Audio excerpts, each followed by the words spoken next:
don't know who they are, we don't know what they want. Aliens invading the Earth and the Earth's last stand. What we do know is that they're taking people.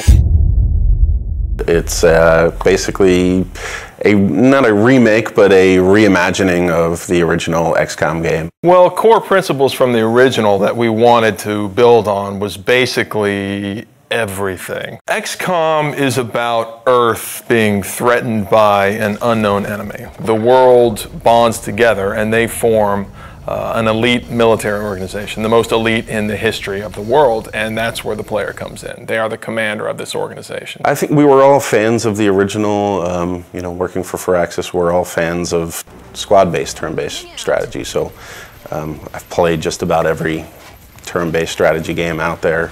I think we all had a lot of ideas and things that we wanted to do and things we liked about all of the games that we played in the past.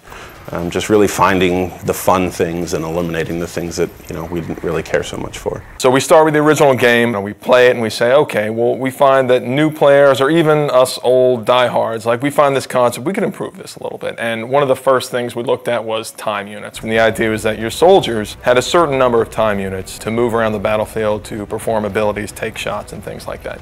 And actually it worked great in the sense that you had this resource that you were hoarding and that you had to be careful, because when you spent too many, you could find yourself exposed and in dangerous situations. So there's this great risk-reward mechanic.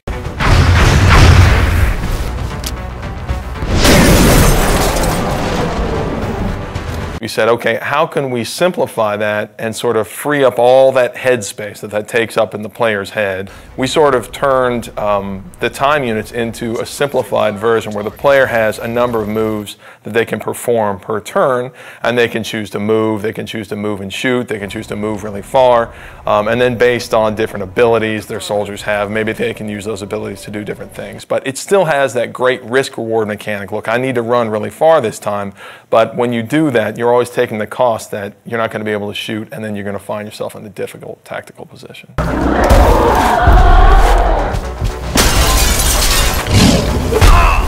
The other big thing I think that we did was we added cover to the game. Now tactically you have a lot more important decisions to make based off of being in low cover and high cover, flanking aliens. So in some ways we feel like we made the game more tactical. One of the advantages I think we have as a turn-based game is that we can move the camera around wherever we want.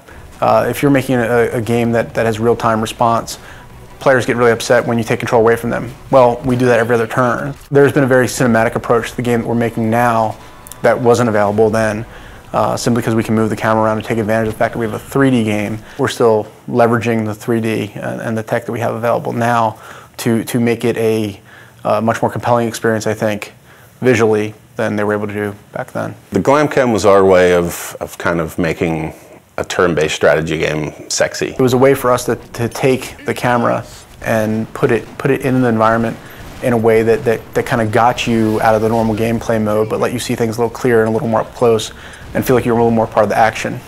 The idea is that when your soldier goes to take a cool shot, then the camera can drop in, and we've got these great dramatic scenes where, you know, your sniper's lining up this super long shot and you'll see it fall right down the barrel.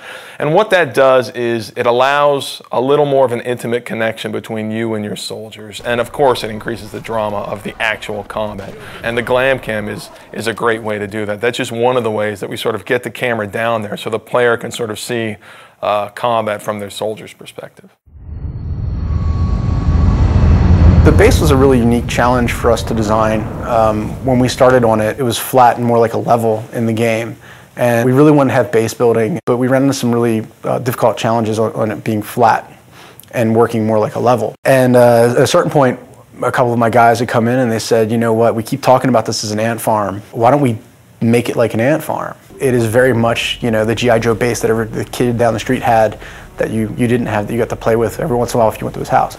So when we made it, that was one of the things I think really stands out. I think it's a really unique feature to the game. It allows us a lot of flexibility for optimization and for the player to be able to build and expand. And it's a really different, I haven't seen represented that way really ever. And on top of that, they're actually expanding the structure, customizing the facilities that they're adding to their base. We want them to be able to see their soldiers interacting and their scientists, and so I think it's this really neat moment where you get into the game and you have this physical structure that you've customized and you've made the decisions about what you want to focus on, and then you can see your soldiers that you've leveled up and you've grown attached to, you can see them interacting, and it's something that I think we're really proud of. We're really excited for people to see.